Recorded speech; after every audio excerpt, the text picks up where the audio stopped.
Okay, 6 o'clock. Welcome to our Facebook Live question and answer session. It's nice to have you on board. Welcome, Edward. It's nice to have you on board. Um, yeah, been a big week for me. I didn't get a lot of farming done this week. I think I farmed Monday, and then Tuesday I made my way down to Mexico. I shared a few pictures on the page. I hope you enjoyed those.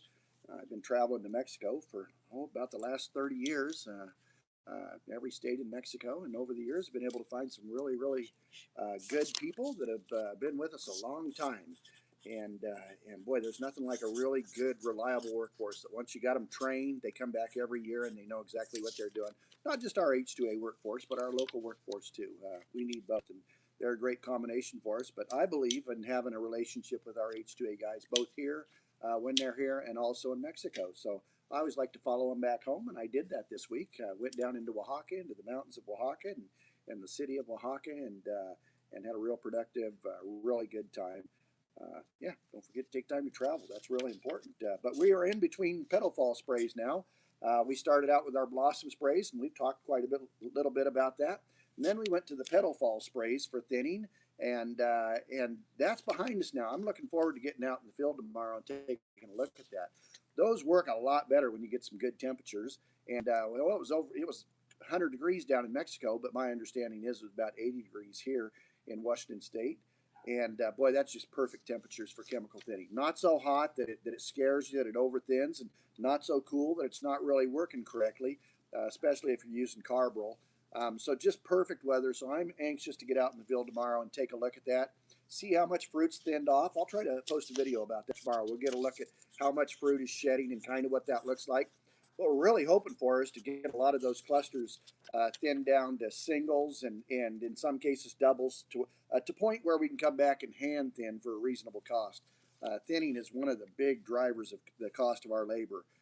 It can really cost a lot of money if you don't get them thinned down early through blossom thinning and petal fall thinning. But we got one more chance, and that's what's called a millimeter spray. And we do those when they're 8 to 12 millimeter, when that apple's getting a little bit bigger.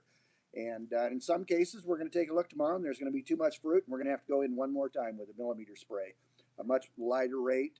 Millimeter sprays a whole lot because by then the apple's bigger, and every time an apple falls, it has potential to hit another apple or 10 apples on the way down, and it can cause that early bruising that you see on an apple by the time it gets to the packing shed, and you go, what is that mark there? Well, that's probably an old bruise from thinning time, whether somebody was thinning and they dropped one and thinned it.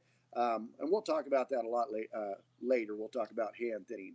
But even when you're hand thinning, you want to be careful to throw those apples behind you into the center of the row so that even the workers aren't dropping them on other apples. So yeah, we've got that coming up this weekend. Training. We're going to be doing tree training. The limbs are really growing right now. We're going to want to get those trained back down to the wire. And irrigation is going to be a big topic of conversation this week. I posted a video about soil moisture capacity last week. I hope you're able to watch that video. I know it's a real basic and simple class, but probably, not even probably, I'm going to go out on a limb and say the single most important input that you have in your orchard is water application. Getting your water applications correct. Not just going out there and turning on the sprinklers, but just a very disciplined, very intentional water program is going to be the greatest input that you as a manager or a grower can do all season long. That you have more control over that than any other thing. You put too much water, your trees are going to get wet feet. You're going to have all kinds of problems. If you let it dry up even for an instant and stress that tree, it's going to affect fruit quality. It's going to affect fruit size. So you have to stay on your game every single week. You have to be out there digging and looking. I'm a big proponent of digging blocks. I got a couple of my probes right here. I carry these in my pickup. I love this probe for sandy, loamy soils. It's real simple to stick in the ground, and I use this whenever I can. But whenever I get into some hard sand or clay or some of the little thicker soil, like a lot of you guys back east probably have, you got to get out the old auger probe. And so I'll be carrying that in my pickup for the next, 3 or 4 months. And spot checking, it's just real important that we do that. One other thing I pulled this right before the meeting. We also have an app. So We have technology out in the field with monitors that's always monitoring, and it'll give you a snapshot and show you the percentage of soil moisture capacity. So I really like this, but I don't trust this. I always trust but verify. So I use the app, lean on it, but I always verify with the probe. Fact is, I have some people that I call scouts that I send out, and we dig every single block every single week just to make sure that we're all on the same page when it comes to irrigation recommendations. So enough about that. We're going to be talking about that a lot coming up. Oh, one more thing I want to mention about that would be welcome, Jake. It's good to see you on board. Would be deficit irrigation. So we'll want to start a conversation about deficit irrigation also. So in most cases, we're going to stay at that 80% of soil moisture capacity, but in a lot of cases, for whatever reason, whether it's controlling bitter pit and honeycrisp, there are many reasons we'll want to use deficit irrigation to achieve goals that we might have in the field when it comes to the apples. With that, I'm going to go ahead and turn to your questions. We've had some great questions this week. I've tried to answer some of those while I was traveling abroad this week, but appreciate Marlon putting together a list for us of some of the questions that I haven't been able to get to this week.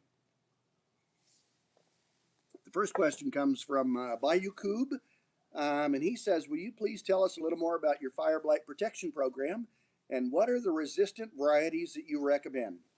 I'll start with the second part of that question first. I'll start with the susceptible varieties. The very susceptible varieties to fire blight would be Pink Lady is very susceptible to fire blight. Envy is susceptible to fire blight. You know, some of those varieties that just happen to be the last ones that we pick can be very sensitive to fire blight. So you want to keep an eye on those. That being said, they'll all get fire blight. I've seen fire blight just ravage Fuji's. I've seen it ravage Grannies. They will all get fire blight, but I would say that those two varieties, especially Pink Lady, are very sensitive to fire blight. So you want to really be aware of those when you're assessing your risk factor, when you're looking at those charts. Fire blight program, I shared this with you. I'll try to put this in a PDF and put it in the school that we have, the SKOOL school. I'll post this in there. I'll post the program. I won't put the rates on there, but I will tell you what we do. And I like to use, if you're a commercial grower, I like to start out in the season with copper. Just go out with a small dosage of copper, spray the buds. That drives the bacteria down, gives you a good start to the season. But as we get closer to that flowering period, you see a rain event coming. I like to always be ahead of the rain and do a firewall. Start with a firewall. If I want to go back in I try to hang on to my streptomycin or my firewall. The brand name of that would be Firewall. Try to hang on to that for bloom time. That period when the most of the blooms are open and you get a wetting event. That is the high risk time where you really have to get fire blight if the temperatures are right. So I always try to hang on to my Firewall or my streptomycin. And I only use that one time a year just because of concerns about resistance. And so I would use that during the bloom time. And I would save Cassumin. Cassumin is another big gun. It's a great product, works real well. One of the times that we tend to put our guard down is during petal fall. But petal fall is actually when the bacteria is at its highest and the risk is at its highest. You've got late bloom out there, and you can really get fire blight during that time. So I like to hang on to some Cassumin to do that during that time. Non-bearing trees, 1 pound acre of copper, all the way up through the growing season, all the way up until those things stop growing. I would just keep going with that copper because you get it not only in the flowers, but you get it in the shoot growth. As those tiny little shoots are growing, just that little fleshy skin, you get a raining event, you can very easily get shoot tip fire blight in those, and you don't want that. So keep them covered up with 1 pound of copper. Whenever you can. We were able to get to this quite a bit this year. Trees that are non-bearing, for me non-bearing is 3 years old or less in most cases. Pull the flowers if you can. If you get out there and just pull the flowers and not even let fire blight get started in there, let that tree get up and get a good start, get more intersections in the tree, which have a tendency to stop fire blight, you're more apt to get that tree off and go on to a good start. I'll try to put together a PDF on fire blight some point in the future that you can download. I have a whole host of information on that I'd be happy to share with you. Jerome Epi is asking about how do you manage heavy clay soils. That's a great question. I'm from the mountains of White Salmon, Washington, over on a little closer on the west side, a couple hours from here, and grew up in clay soils. I'm over on the east side of Washington here in the Yakima Valley, and we kind of have a sandy, loam kind of soil. But I do understand clay soils. We also have caliche, we have calcareous caliche soils, and we have hard pan. And you kind of treat those three things the same way, as well as soils that maybe have a salt layer that have accumulated over the years. The key to those is just like you mentioned, Jerome. You're 100% spot on. More frequent, shorter sets of watering. So you wanted, instead of doing a 12-hour set, you might have to do 6 2-hour sets in just short little bursts and keep that water in front of those. Yeah, have an automated system, of course, that becomes a lot easier. That's the best way to do that, because the alternative to that, and I see a lot of people do this, they just turn the water on and it runs out, and it saturates, and then it runs down, and it not only takes the water with it, but it takes your fertilizer you spent all that money on and all your nutritional value, and those trees don't even have a chance. So the secret to that is just short little sets, short little bursts. Welcome, Perry. Nice to have you on board tonight. Ishfaq, upload a topic on M111 rootstock grafted for 1 year plantation. 111. I thought about this question. I saw it a while ago. When I first started commercial farming, we had a lot of 111s and we had a lot of 106s. I'm going to be real honest with you, Ishfaq. We don't have a lot of those anymore. We've really tried to work those out of the system as we've gone to a more structured trellis type system. We've really kind of gone away from M111s. What I do know about it is it's a little stronger rootstock. You want to be careful about what kind of soils you put it in. We just talked about clay soils. I'd be careful about a 106 in a clay soil. They'll tend to get wet feet and they'll get Phytophthora, and so they are kind of prone to that. One good thing about M111 is it does have a bigger rootstock, so it doesn't really need a trellised system. It will be able to handle a pretty good crop load and be able to stand on its own. It won't have a tendency to fall over, and as a result of that, you don't have to spend quite as much money buying trees. You can space those trees out quite a ways apart if you have a 111 tree or a 106 or something bigger like that. So that's what I know about 111s. Look, I'm going to say it's a good root. We use that root faithfully for 20 years. It was a really good rootstock. But the key to high intensity orchard production is to get a tree in the ground and get it into production as quickly as you can.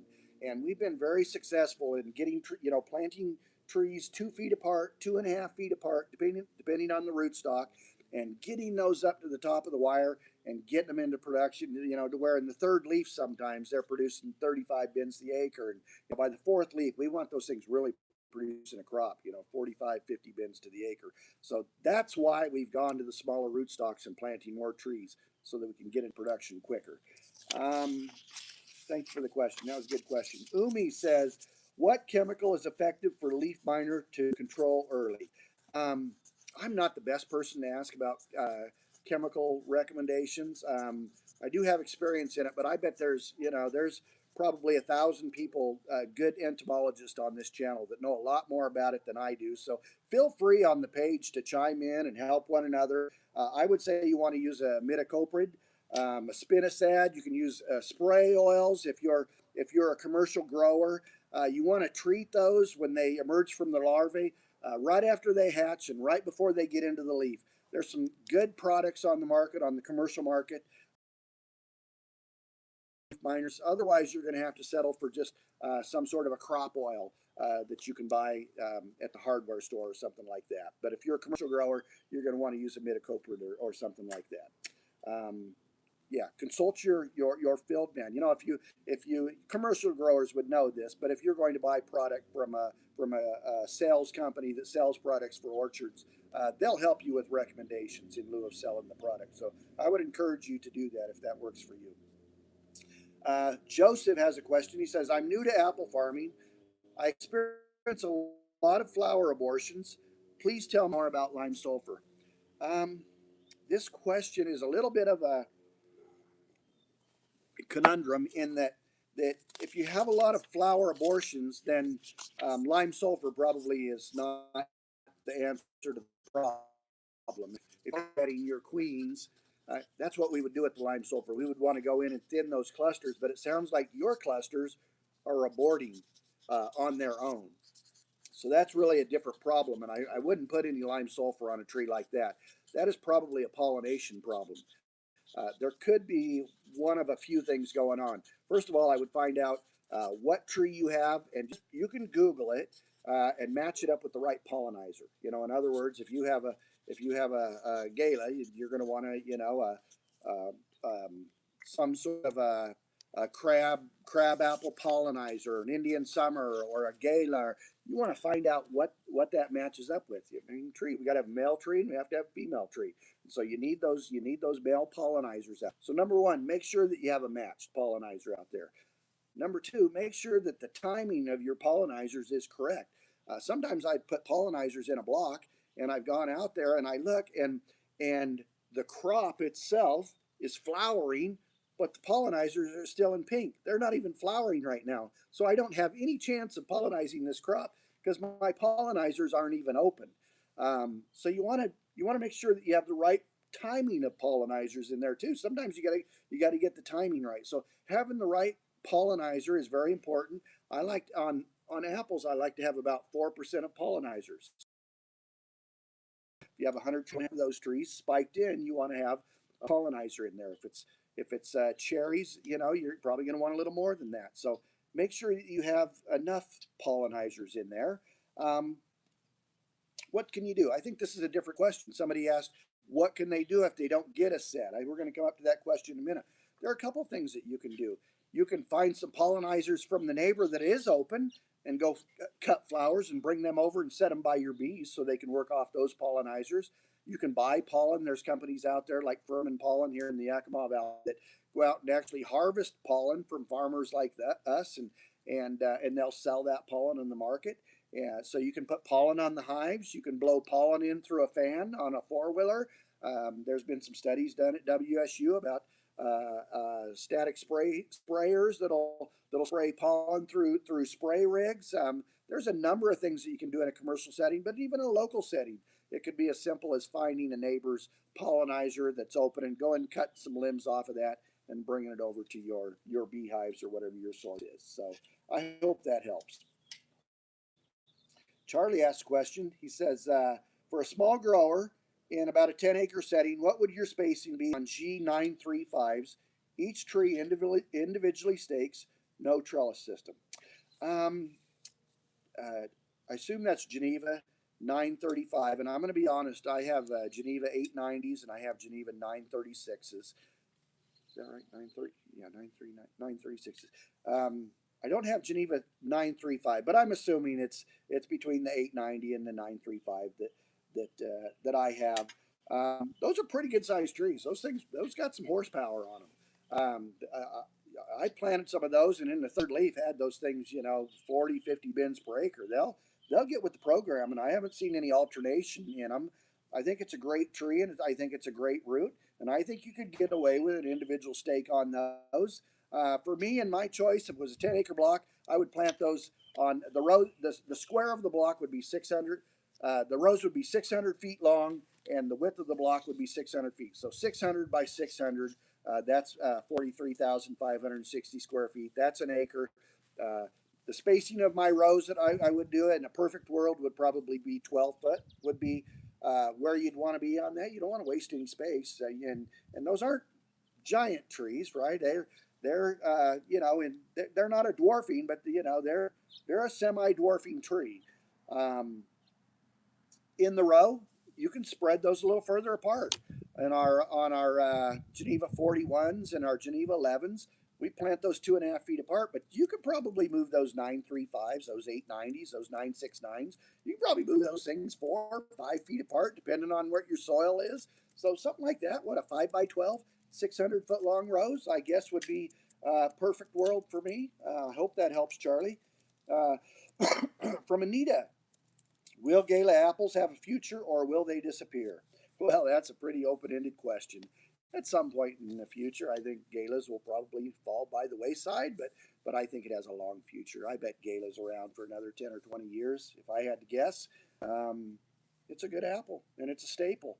and there's a strong market for Gala, and we actually have wildfire galas, which is a real early gala that gets us into the gala season early. That's a little tougher apple to grow. We always put a little bit of retain on those to get them to harden up, and it seems to be a good apple for the early market. But yeah, we've got a lot of Buckeye galas behind those, and good portfolio of organic galas, and yeah, they're a real important part of probably every farmer here in Washington State. I think it's here to stay for a while. Is it going to lose market share to up and coming varieties like Envy or Cosmic Crisp? Maybe. I think we saw some of that maybe with Fuji's and maybe a little bit with Honey Crisp, and it could be that we move around some of the market share a little bit. But I think if you have a good quality Gala, I think it's here to stay for a while. And the good thing about the Gala is they come in all sizes. Some people like big Galas, and there's a market for bad, smaller Galas too. So I think it'll be around a while. Just my opinion. John. John says the Kent tree has apples. I tried all the following: dormant spray, lime sulfur oil, copper oil. A month later, I kept the ground clear. I tried stick fake apples. I sprayed each apple with insecticide soap, but nothing works. What can I do to end apple maggot infestation? Boy, I'm not going to be a good expert to ask about this. I did research it a little bit. If you're a commercial grower, what you'd want to use is you'd want to use spinosad, something like it Entrust. Entrust is it's a really good product. It's even OMRI approved. It's an organic product. Works really, really well. You can use as a commercial product. You can use a Sales 70 WP. That's a good product you can use. My understanding is you start at mid-June and you go every 7 to 14 days, depending on what your pressure is. I would suggest traps. Trying to trap them. I hear that works, and my guess is you can probably go to your local research station. They're really on the apple maggot. The good news is we don't have it over here on the east side. It's quarantined. There are quarantined areas that don't allow you to bring apples into our growing region over here, strictly because of apple maggot infestation. We don't have it, and we really don't want it. But that's how you control it. I would go to your research station and see if you can get some traps off of them. I bet they'd be more than happy to give you some traps. Some of these problems like this, depending on your area, they'll actually come out and spray it for you just to make sure that they're sprayed. So you might look into that too. I know that there are programs here in Washington State that do that. So good luck with that, John. I wish I could help you a little more with that, but thank goodness that's one I'm not real familiar with. Fayez says, how can we keep only king fruit in M9 fifth leaf using chemical thinning? How can we keep only the king? Well, I like the lime sulfur applications, and it's really the key is we've got some videos that we put up on blossom thinning a couple of weeks ago. The key is to have all that we just talked about with your pollinizers. Make sure your pollinizers are open. Make sure your pollen source is open. Make sure they're open at the same time. Make sure that you have bees actively out working in the field, and it's above 55 or 60 degrees so that the pollen's able to make it down the pollen tube. Make sure all those things are lined up. If you don't have a good source of pollen, consider bringing in pollen or something. That's the first thing. So when all those things are lined up and all those things are aligned, then just observe that on a good day, the bees are working and they have pollinized the kings. And once you're confident that's happened and you give it enough time for the pollen to make it down the tube, now's the perfect time to come in and do a blossom thinner on the queens. So the king's going to be the one in the middle, and the queens are going to be those on the outside. And the key is those queens now begin. The king's pollinized, but as the kings begin to open, don't let those get pollinized. You're going to come in and you're going to hit those with that blossom thinner, and you're going to stunt those, whatever that mechanism is. You're going to hit those maybe even a couple of times as they open at different times, and stop that process so that those queens will abort. And then theoretically, you should be left with the king apple. Usually works. We're going to find out tomorrow. Welcome, Alex. Nice to have you on today. Malik says, my Gala Dark Baron orchard yields 1 year, but not next year. I know this is alternate bearing, sir. I just wanted to know what the reason could be for this. Well, it's genetics and vigor. So I talked about that. I've had an orchard that was Golden Delicious, and it alternated every single year. And then I come in at one point, and I thought, well, I'll graft that thing over to Honeycrisp. And so we did. We grafted that block over to Honeycrisp. What happened? It alternates every single year. So genetics really plays a role in it. But also there are varieties that are prone to alternation. Fuji would be an example of that. Honeycrisp can be an example of that too. They can have a tendency to alternate. But another big factor is tree vigor. A tree wants to do one of two things. It wants to be vegetative or it wants to set apples. It doesn't really want to do anything in the middle. It kind of really wants to do one of two things. And so if you let it be vegetative and drive all that power to the top of the tree, it will be, and it won't set fruit buds. But if you begin to pull limbs down and find ways to take the vigor out of that tree will be more prone to setting fruit buds. So number one, you want to make sure you have a good nutrition program and you have good strong buds that have a good nutrition program. That's real important to set fruit the next year. But tree vigor is a big part of that. What can you do about it? Well, you can girdle. Somebody made the comment, oh, girdling doesn't work. It's the jury's out. I think it works. We do a lot of acres of girdling, and I really do think that it helps to remove the vigor out of the tree and set more buds. Will you get even cycles? In other words, if you have 80 bins in the on year, are you going to have 80 bins in the off year? No, you're not. You might have 80 bins in the on year, and you might have 50 bins in the off year. So that's the best you're going to do. You're not going to get perfect taking that tree out of alternation. But if you girdle and you reduce the vigor and you pull down limbs and you have a good nutrition program, you should get those trees in a place to where they still alternate, but they alternate on a more equal playing field. In other words, maybe 80 bins one year and 50 bins the next, as an example. We've been successful in that, I will say. What else? Please share your nutritional plan with us. Boy, that's a big one. Nutritional plan always starts with we have meetings in the wintertime. We pull soil samples in the fall. We'll go into an all-day meeting if necessary, and we'll go through all of our soil samples one by one, block by block. We'll look at those samples, see what's going on in the soil, see what the pH is in the soil, what is the bearing cycle. We'll look at production records. We'll look at all those things, and we'll spend a lot of time in the off season developing a plan so that when the spring comes around, just as soon as we can, we've got the spreaders going in the organic blocks first. Why the organic blocks first? Well, the organic blocks first because the organic blocks we tend to use compost and blood meal and feather meal and these sort of things that take time to break down. They break down over time.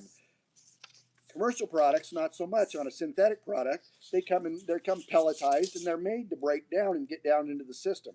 But on natural organic compost and stuff like that, it's going to take time to break down. And so you want that to happen during the grand period of growth when you need that nutrition, but you don't want it later on because it can hurt you down the road. If you get too close to harvest, especially in colored varieties, it'll really hurt you with apples not being able to color up. You'll just have too much nitrogen in the system. So we always start with the organic blocks first and get those done. And then when those are finished, we go into the synthetic dry fertilizers. They're all based on the soil samples.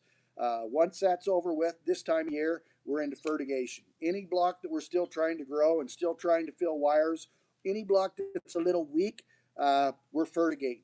We have a program put together. I like to start off with a fertilizer mix through the fertigation that's based on the soil samples, and I'll do that 3 or 4 times. And just because it's so expensive, then I'll begin to go to my nitrogen sources. That could be just the standard UN32 or a CAN 17. Pick your favorite that's used in your area. But then I would go to those, and I would just use that as a means of keeping my foot on the gas and keeping those trees going. And then, of course, there's foliars. And I really like foliars during the pink timing. That's a really great timing to get that into the cherry or get that into the apple. But also, calcium applications all the way up until, almost harvest. Like to fertigate up until about 40 to 45 days after full bloom. I never fertigate. I never fertilize, actually, here in the state of Washington. I never fertilize after summer solstice. the day for me is July 15th. When we hit July 15th, I don't fertilize anymore. The reason for that is we'll take those trees too strong. They'll still be pushing into the winter season. We can get real strong freezes in November. And if I push those trees too long and they don't have a chance to recover and draw their reserves back down into the root system, you can really get some serious phloem damage and winter damage. So that's my fertilizer program in a nutshell. Again, I'll try to put that into a PDF over this next winter and give you a little more information on that. But start with leaf samples and soil samples. That's a real good place to start. Sit down with somebody that has an understanding of agronomy that can help you interpret those. It's real simple, so that you get the right mix on there. So if I'm just a backyard grower and I wanted to give you a mix to do, I would say go down to Ace Hardware and get 1616. That's a good mix for your lawn. That's a good mix for your trees. That'll get you started in the right direction. Hope that helps. Anzar says, what to do if big trees is given less crop of apples as compared to size and age? Well, this is a conundrum that happens in the orchards, and I believe that it starts at pruning time. I always have rules when it comes to pruning. Those rules always sound like this. Remove all the strong suckers, right? Start with that. Remove anything growing back up toward the inside of the tree. Remove all pendant and hanging wood. That might be my first 3 rules of pruning that I would use on every single block that I have. So the danger in that is when you tell somebody to go out and remove all the strong suckers, there has to be an understanding that if you have all old wood, you need to replace that with new wood. And so you need to selectively leave suckers or water sprouts. A lot of people on this channel call them water sprouts. You want to selectively leave suckers in the right places that those can become new limbs. I'll actually come down and tape those down with electrical tape to identify those and say, don't prune these off. These are going to be new limbs, and begin to pull those suckers down. And as you pull them down, instead of growing up, we just talked about being vegetative or being fruitful. If you want that limb to be fruitful, take the power out of it. Pull it down, just like the ones on the tree behind us over here. Pull them down flat, and it'll take the vigor out of it, and they'll begin to fruit for you. So the conundrum with your old tree is your buds have gotten old, your spurs have gotten old, and you need to replace them. So begin to pull down new suckers, identify them. Don't prune them all out, but selectively identify them, pull them down, and next year that will have fruit on it. Not only will it have fruit, but they'll be big, strong buds, and you'll begin to see some nice, big, quality apples come back into that tree. So that doesn't happen over a period of a year. That happens over a period of 4 or 5 years, and it's something that you need to be aware of and be doing every single year. You can't just go in there and cut all the suckers out of your trees. You have to always be leaving those in there so that you have resting wood for the next year. Hope that helps. On Bitter Pit, what product, how often, what rate? What do you think of SAP testing in the summer to make foliar fertilizer recommendations? Boy, what product?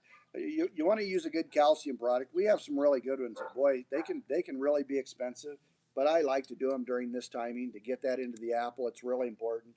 So now's the timing to do that fertigation wise. 40 to 45 days after full bloom, I would stop with the fertigating of calcium. I would go to a foliar calcium. We tend to do that. I used to do those like weekly. I'm not convinced anymore that they work as well as I once thought maybe they did, but I do put them on still when there's an opportunity. In other words, if I have a sprayer that's going out into the field and I have an opportunity to put a calcium in with it, I will. But I don't make special trips for foliar calciums anymore. But I will say this about Bitter Pit. I'm going to move over out of the sun just a little bit. Bitter Pit is like a 1,000-piece puzzle. It is not any one thing. And calcium, although calcium is a calcium deficiency, and calcium is a big piece of that puzzle. There's still 900 more pieces beyond the calcium, and you have to get them all right to get the puzzle put together correctly. And even then, sometimes you still end up getting Bitter Pit. So, Bitter Pit, yet number one, calcium. You want to do what we just talked about with the calcium fertigation, the foliar applications. That's very important. Crop load management is probably the most important factor to Bitter Pit, at least as far as the control that we have over it. having proper crop load management every single year. If you have super light crop, you're going to have a lot of bitter pit. That's at least in our area, in the warmer districts. Did I say that right? Yeah, I would say um, that's a really big part of it. What helps? Deficit irrigation. That's one of the varieties right now we'll start out on with deficit irrigation. Otherwise, especially in our warmer areas, they'll tend to get way too big and they'll be more susceptible to bitter pit. Soil samples, leaf samples. Once again, one thing that we've had some success with is getting. We have these machines that we put gypsum in, and the water flows through, and it's kind of like fertigating, but it dissolves the gypsum, and so you have gypsum constantly dripping into the system when you're irrigating the Honeycrisp. We've saw some success with that. Gypsum is a great product for that. But what really works on bitter pit is all of the above. Starts and pruning. You want really good crop load management. You want to thin those down correctly. You don't want too light of a crop. You don't want too heavy a crop. You want a good crop load management. That is the single most important thing, in my opinion, that you can do for bitter pit. But boy, it's a tough one. It's a tough nut to crack. Some years I've got it right, but other years not so much. There's Tom. Nice to have you on board tonight, Tom. This name, Ayush Painulis. Hope I got that right. That's nice to have you here. In every single branch, we keep 6 apples to reach 80 fruits per tree. So that sounds about right. That's somewhere in the neighborhood of 80 bins per acre if you're on a 10 by 2. So in every branch, we keep 6 buds. Each bud will produce 5 or more fruits. But after thinning, we will have 1 apple bud. So how are these 6 buds will produce fruit next year if all of them are already exhausted? I didn't really understand the concept. That's a really good question.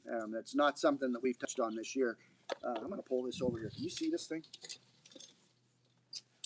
On the apple tree, there's a few components to the apple tree. We have, of course, we have the root system down here, and then we have the column, could be called the trunk, and then we have these branches. And we've already determined on a trellised orchard system, we're gonna pull the branch down flat on here. So we've got these branches that are pulled down flat. But the other piece of the puzzle that we haven't really talked about yet is on these modern systems, we also have spurs, right, that come up off of the limb. They can even come to the side of the limb. But off of those main branches, you'll have buds or spurs. Those can sometimes be called dards, D-A-R-D-S. And so we like to keep those really short, like 3 or 4 inches, so that we get light in this window right here. But we really use these to fruit off of. So what does that have to do with your question? Well, you already said, and you're correct, that on say a 10 by 2, 10 by 2.5 system, you're going to be looking for 6 apples.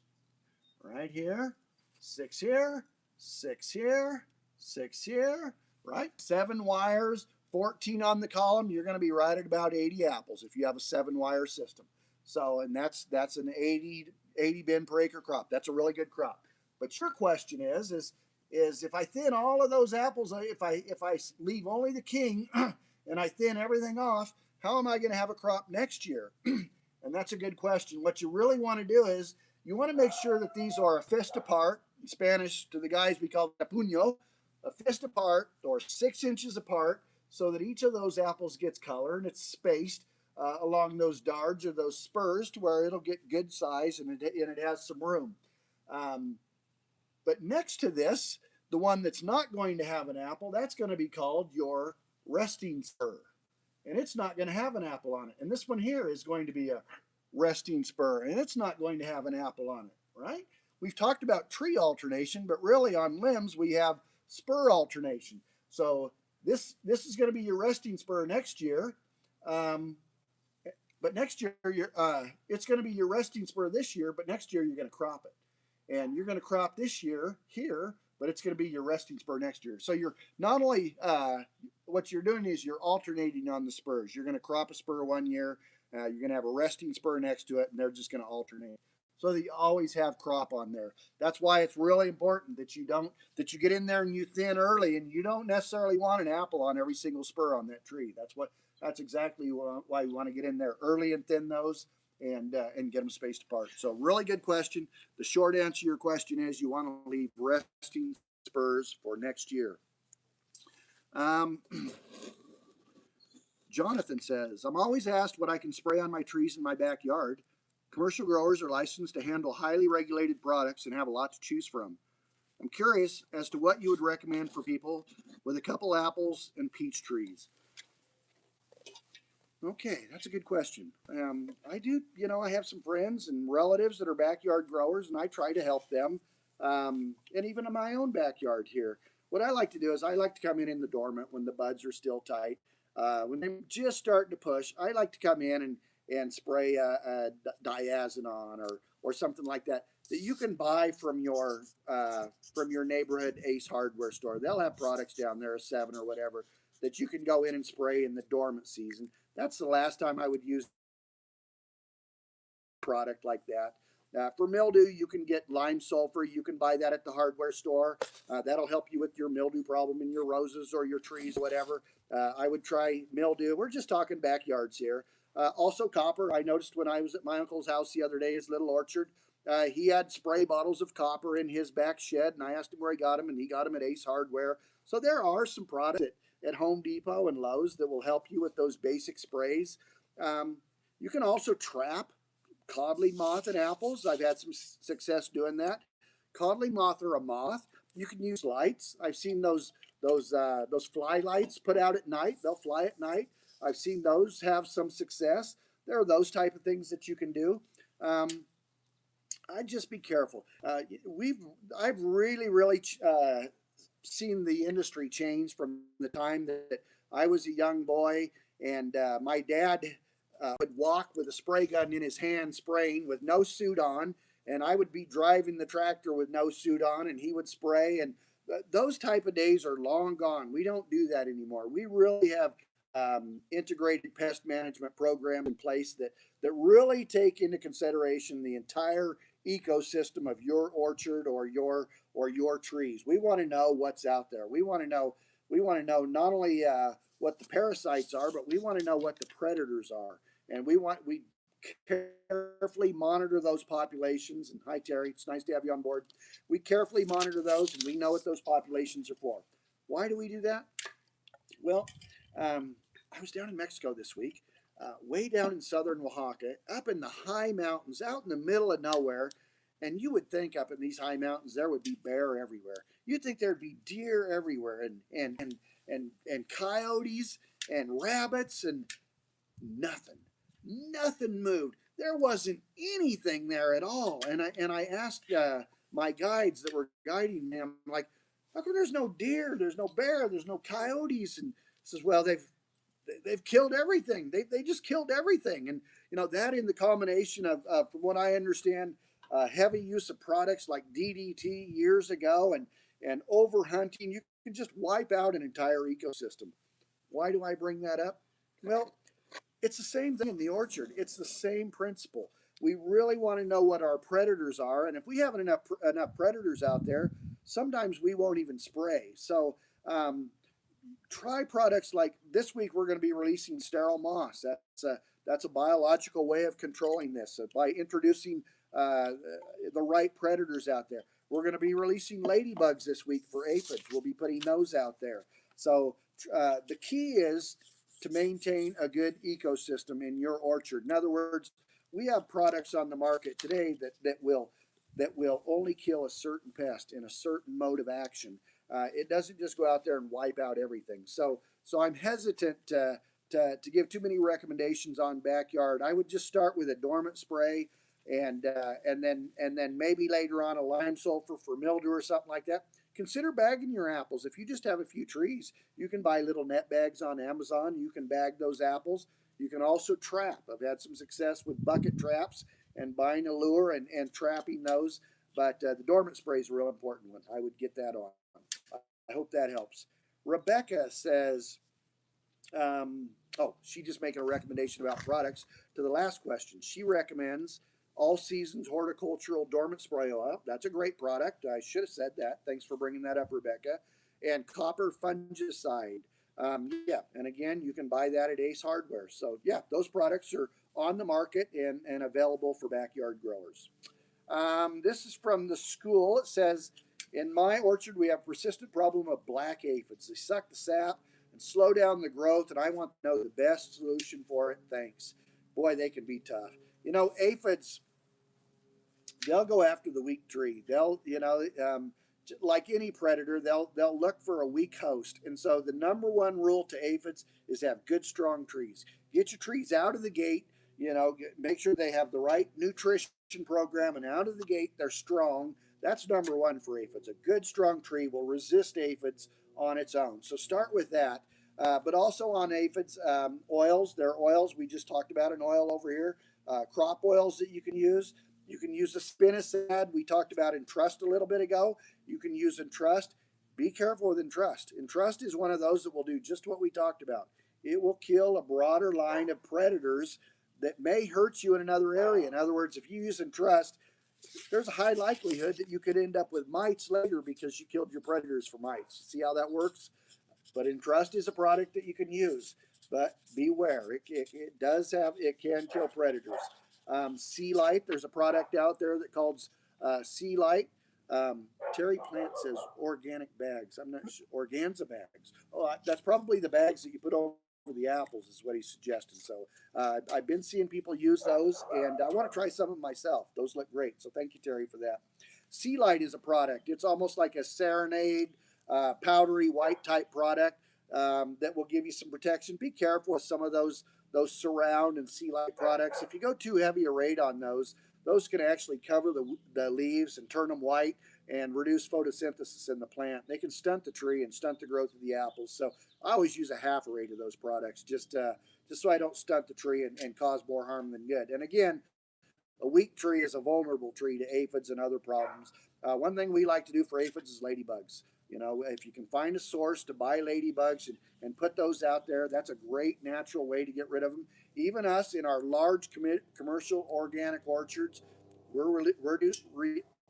excuse me, we're releasing ladybugs this week by the gallon. So that's a very, very important part of the strategy for aphids. Niraj says, flowering time, rain in hell. What should I do for fruit set? Oh my goodness, that's a tough one. Boy, 4 years ago, it snowed here in the bloom. The flowers were open on the apples and it snowed in the bloom. And we felt the repercussions of that for the next 3 years. One of the repercussions was it really weakened the tree, and a lot of the apples didn't set, especially that first year. But even the second year, those trees were still weakened. And we just talked about aphids. A lot of the organic blocks got aphids in them because the trees were weakened from that. So we felt repercussions of that for years to follow. So what do you do? That's tough. Do everything you can. We talked a little bit ago about bringing in extra pollen, and I know in our area here we can buy pollen. We can put it on the hives, and they'll walk through it. We can blow it on by four-wheeler. Make sure you have a good pollen source, and if your pollen is damaged, maybe you can borrow bouquets, we would call them. Go cut pollen limbs from one of the neighbor's trees that maybe don't have damage. It's really tough, Niraj. I hate to see that happen to you, but you're just gonna have to do everything you can at this point, and but hopefully you'll have enough to salvage a crop. Joe says, I have a pomegranate tree that sprouts many flowers, however, very few transform to fruit. Why? Boy, I don't know anything about pomegranate other than I love to eat them. I ate some in Mexico and they were just fantastic. Again, I would check your pollen source. Anytime I have a flower tree that flowers and those flowers don't set, the first place I'm going to look is at my pollen source. Make sure that I have enough pollinizers. Make sure the pollinizers are opening at the same time that my crop trees are opening. You want the male and the female to be open at the same time. So you want to make sure those line up. So make sure that you have a good pollen source out there. That's the first place that I would look. Sir has told in some video that sap always flows upwards. So my question is, if the sap flows upwards, why do we bend the branch down, as it may reduce the size of fruit? Okay. That was one of the first videos I ever made on this channel, and boy, did I catch a lot of flack for that. I made the comment, and I was talking about pruning specifically, that we want to leave the upright fruiting limbs because the sap flows up in a tree and it doesn't flow down. I probably shouldn't have worded it that way. Sap wants to flow up towards the sun. That's the natural inclination of sap in the tree. The root system is the heart of that tree, and it pumps that sap like the body pumps blood up through that tree, and the sap wants to flow up. Does sap flow down? Yes, sap does flow down. But it's not natural for sap to flow down. Of course, there's gravity, and sap will flow down, but trust me when I say that sap wants to flow up, and that will be the dominant growing points is on upright shoots or upright branches, which is really the point that I was trying to make. But your question is if we pull the limb down, isn't that counterproductive if the sap is flowing up?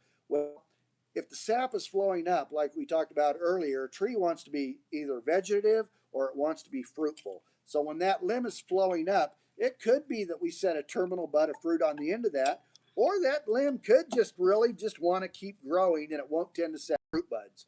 So when you pull that limb down, right over here, can you turn right over here, honey?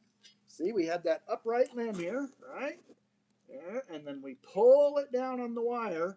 What we're doing is we're reducing the vigor out of that limb. We're telling, I don't want you to be vegetative anymore. I don't want you to just set an apple up here on the tip. I want you to set spurs, or I want you to set darts. And so when you pull that limb down, I'm going to say it again, sap wants to flow up. So it's going to begin to blow up these buds on the top side of this branch, and you're going to begin to see breaks come out of these branches that you pulled down. And these are your spurs or your darts that you're going to be fruiting from. So that's the reason that you want to pull those branches down. You pull them down, take the vigor out of them, and those buds on the top side of that and the side of that limb, they're going to break out and give you your little fruiting darts that we just talked about. You're going to be able to have enough of those that you're going to be able to set fruit on some this year and have resting spurs all the way down that limb. Great question. Glad you asked it. Last question it looks like here. Is that right? Let's see. Barris says, do we have to cut the leaf to let the fruit grow easily? I assume he's talking about pinching and channeling for growth. We've been talking about that quite a bit. You don't have to do that. It's something I like to do. I just like to channel the growth. I channeled the growth on mine a week ago, and you can see they're already off and growing again. So I'm going to have to go over there and do it again. Also, if you can see over there, some of the limbs that I pulled down just a week ago are already turning up and starting to grow up again. So training those limbs down, that's not a one-time thing. Through that grand period of growth, if you're pushing those right and they're growing right, you're probably going to be out there every 2 weeks pulling those. Hi, Vikrant. It's nice to have you on board. As those turn back up and want to grow back up toward the sun, remember that sap's pushing up and they want to grow up toward the sun. As they get a little bit of growth on them, you want to just keep pulling them back down and tying them to the limbs so that you get them pulled down and they begin to start set up buds for fruiting. That's the last question I have. Do we have any other questions, Marvin? Jake says, do you have any experience using Proline to set freezed damaged apples? Using Proline to set freezed damaged apples. I do not have any experience using Proline to set freeze damaged apples. No, I don't, Jake. Yeah, sorry about that. Anything else, honey? Okay, so new. It's nice to have you on board. Okay, well, it looks like that's all the questions we had tonight. It's nice to have you on board. I'm looking forward to getting back out in the orchard tomorrow. I'm going to take a little vacation time, do a little fishing here in an in-between period. We're going to be picking cherries in about 3 weeks. Cherries are growing. We're going to start putting jib on those this week. So remember, join us next Sunday. Keep sending those questions in. I'll answer as many as I can throughout the week, and I'll see you back here again next Sunday. So thanks for joining us.